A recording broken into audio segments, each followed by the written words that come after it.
పవర్లో లేం, పట్టుదలకు పోతే పరువు పోతుంది, లైట్ తీసుకుంటే పోలా అనుకున్నారు.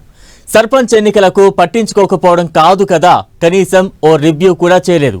అయినా ఫస్ట్ ఫేజ్ పల్లె పోరులో గులాబీ పార్టీ మద్దతు ఇచ్చిన అభ్యర్థులు జయకేతనం ఎగురువేయడం కారు పార్టీకి జోష్ తెప్పిస్తోందట. సీరియస్ గా తీసుకోకుండా రిజల్ట్స్ పాజిటివ్ గా వచ్చాయని ఖుషి అవుతున్నారట. కాస్త కాన్సన్ట్రేట్ చేసి ఉంటే అధికార కాంగ్రెస్ కు సమానంగా రిజల్ట్స్ వచ్చేవని లెక్కలు వేసుకుంటున్నారట. పంచాయతీ ఎన్నికలపై గులాబీ దళంలో జరుగుతున్న చర్చ ఏంటి? కారు పార్టీ ఆలోచన మారిందా?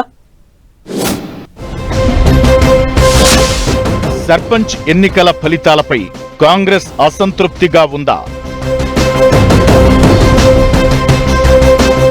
పంచాయతీ రిజల్ట్స్ బీఆర్ఎస్ ను ఆశ్చర్యపరిచాయా? లైట్ తీసుకున్న మంచి ఫలితాలు వచ్చాయని ఖుష్ అవుతున్నారా? మిగతా 2 విడతల ఎన్నికలపై గులాబీ పార్టీ ఫోకస్ పెట్టిందా? తెలంగాణలో మొదటి దశ పంచాయతీ ఎన్నికల ఫలితాలు ఇంట్రెస్టింగ్ గా మారాయి. ఎన్నో ఆశలు పెట్టుకున్న అధికార పార్టీకి బీఆర్ఎస్ కంటే ఎక్కువ స్థానాలే వచ్చాయి. అయితే ఫస్ట్ ఫేజ్ సర్పంచ్ ఎన్నికల ఫలితాలపై అధికార కాంగ్రెస్ అంత సాటిస్ఫైగా లేదట. మొదటి విడతలో 4230 సర్పంచ్ స్థానాల్లో ఏకగ్రీవాలతో కలిపి అధికార కాంగ్రెస్ పార్టీ మద్దతుదారులు 2425 స్థానాల్లో గెలిచారు. ఇక బీఆర్ఎస్ బలపరిచిన అభ్యర్థులు 1168 స్థానాల్లో గెలిచారు. బీజేపీ మద్దతిచ్చిన స్థానాల్లో 189 మంది విజయం సాధించారు. సిపిఎం 24 సీట్లు, సిపిఐ 23 స్థానాలను గెలుచుకున్నట్లు లెక్కలు చెబుతున్నాయి. పంచాయతీ ఎన్నికల్లో స్వతంత్రులు 401 స్థానాల్లో సత్తా చాటారు. మొదటి విడత పంచాయతీ ఎన్నికల్లో గెలిచిన స్థానాలపై అధికార కాంగ్రెస్ పార్టీ అంతర్గతంగా కొంత అసంతృప్తి వ్యక్తం చేస్తుంటే ప్రతిపక్ష బీఆర్ఎస్ మాత్రం ఆశ్చర్యపోతోందన్న చర్చ జరుగుతోంది.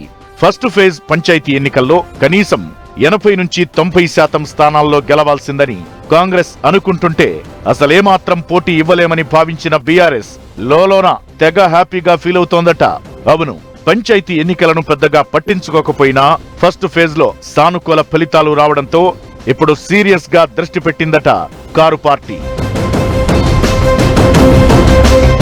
స్థానిక సంస్థల ఎన్నికల్లో ఎప్పుడైనా అధికార పార్టీదే అప్పర్ హ్యాండ్ ఉంటుంది. పవర్ లో ఉన్న పార్టీ మద్దతిచ్చిన అభ్యర్థులే మెజారిటీ స్థానాలను గెలవడం సర్వసాధారణం. ఈ హోప్ తోనే ఈసారి పంచాయతీ ఎన్నికల్లో కనీసం 80 నుంచి 90% స్థానాల్లో విజయం సాధిస్తామని హస్తం పార్టీ ఆశించింది.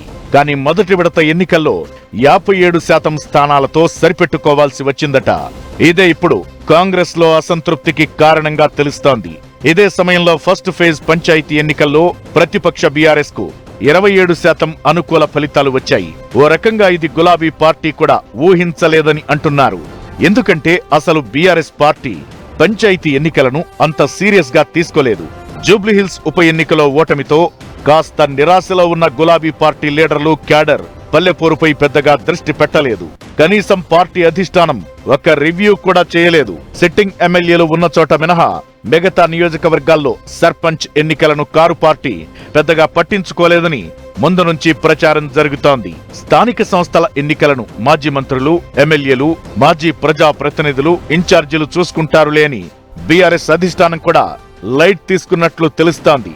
అంతేకాదు, స్థానిక ఎన్నికల్లో ఎలాగూ అధికార కాంగ్రెస్ పార్టీదే పై చెయ్యి ఉంటుందన్న ఉద్దేశంతో పెద్దగా పట్టించుకోలేదని అంటున్నారు.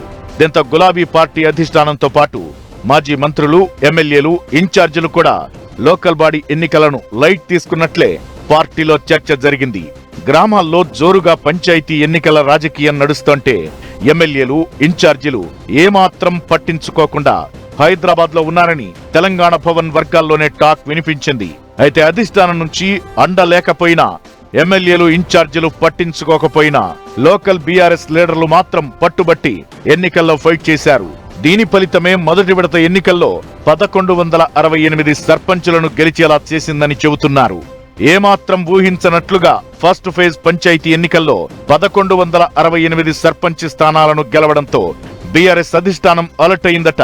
సీరియస్ గా తీసుకోకపోయినా ఎన్ని స్థానాల్లో గెలిచామంటే అదే ఇంకాస్త దృష్టి పెట్టి ఉంటే మరింత మెరుగ్గా రిజల్ట్స్ వచ్చేవని చర్చించుకుంటున్నారట. అందుకే సెకండ్, థర్డ్ ఫేజ్ పంచాయతీ ఎన్నికలపై బీఆర్ఎస్ వర్కింగ్ ప్రెసిడెంట్ సీరియస్ గా దృష్టి పెట్టారని పార్టీ వర్గాల్లో చర్చ జరుగుతోంది. మాజీ మంత్రులు, ఇన్ఛార్జీలకు స్పష్టమైన ఆదేశాలిచ్చిన కేటీఆర్ మిగతా 2 విడతల ఎన్నికల్లో పార్టీ బలపరిచిన అభ్యర్థుల గెలుపుకు కృషి చేయాలని చెప్పినట్టు తెలుస్తోంది. దీంతో వెంటనే జిల్లాల్లో ముఖ్య నేతలంతా రంగంలోకి దిగినట్లు తెలంగాణ భవన్ వర్గాలు చెబుతున్నాయి. ఈ 2 విడతల్లో మరిన్ని ఎక్కువ సర్పంచ్ స్థానాలను గెలుచుకునే పట్టుదలతో నేతలు పనిచేస్తున్నారట. కాస్త ఆలస్యంగా మేలుకున్న బీఆర్ఎస్ కు సర్పంచ్ ఎన్నికల సమరం ముగిసే నాటికి ఎంతవరకు అనుకూల ఫలితాలు వస్తాయో చూడాలి మరి.